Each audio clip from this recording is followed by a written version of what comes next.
আমি 2 কাপ এখানে আটা নিব। আপনারা চাইলে ময়দা নিতে পারেন। আমি আটা দিয়ে বানাবো।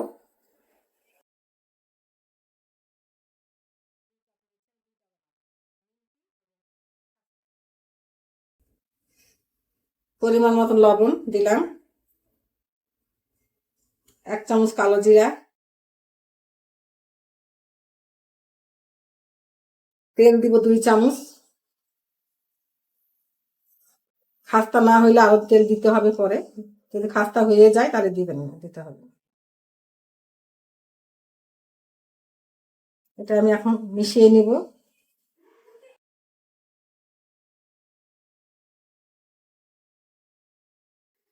ডোটা দেখবেন এই যে মাখানোটা মুঠ হয়ে যাবে, দলা হয়ে যাবে, দলাটা চাপ দিবেন, ভেঙে যাবে, তখন বুঝবেন ঠিক আছে তেল দেওয়া এবং মলায়নটা ঠিক হয়ে গেছে। এখন হালকা উষ্ণ গরম গরম পানি, আঙুল ডুবানো যায় সেই পানিটা এখানে দিতে হবে।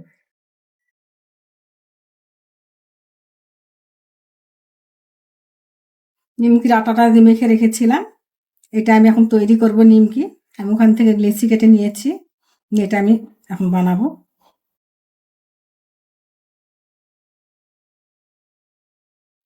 এখন আমি কেটে নিব।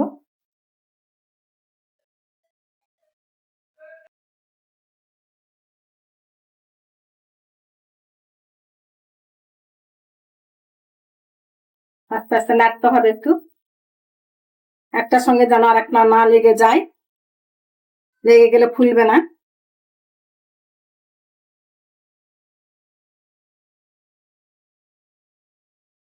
এই যে আমার নিমকি ভাজা হয়ে গেল, আমি ভেজেছি, মুসমুসে হয়েছে দেখুন।